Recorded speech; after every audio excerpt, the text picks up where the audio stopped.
Donc nous continuons le Tanya d'aujourd'hui pour le mérite de Dan, Moshe, Ben Chaya, Myriam et tous les soldats d'Israël et tous les enfants d'Israël.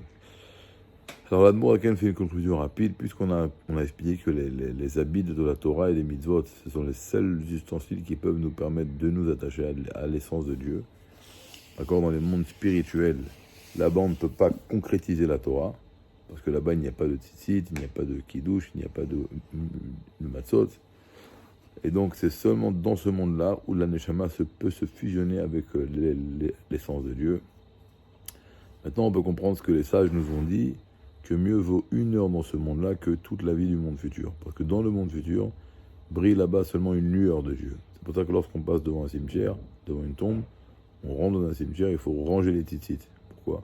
Le défunt qui est enterré, même s'il est au Gan Eden depuis des années, il jalouse nos tzitzit.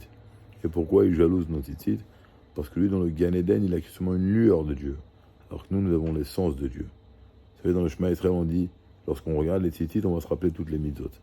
Les tzitzit, dans chaque coin, il y a 8 fils. Il y a 32 fils. C'est 32 chemins de la Chorma. C'est pour montrer que même la divinité qui se dévoile dans le niveau de Chorma d'Atsilut, qui est le plus haut dans le Seder Ishtal Shelut, même ce niveau-là, c'est une lueur, ça passe par des tzitzit, par une rétraction.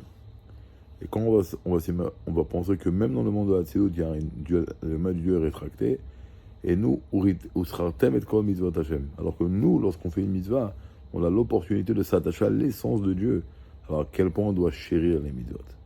Et bien que les mitzvot sont habillés dans des choses matérielles, alors il donne un exemple, c'est comme si je vais embrasser le roi. Je vais enlacer le roi il va m'enlacer. D'accord ? Alors quoi ? Le roi maintenant c'est l'hiver, il a un manteau en lui, il a un manteau d'hiver sur lui. Alors je vais dire j'ai embrassé, j'ai enlacé le manteau du roi. C'est une évidence que non. Puisque le roi est habillé dans le manteau, en embrassant le manteau, j'embrasse le roi. Et donc c'est pareil, quand je fais une mitzvah, bien que les mitzvot sont habillés dans un aspect matériel, dans ces mitzvot-là se trouve l'essence de Dieu, et donc à travers ces mitzvot-là, je vais m'attacher avec l'essence de Dieu, et donc mieux vaut 1 heure dans ce monde-là de bonnes actions que toute la vie dans le monde futur.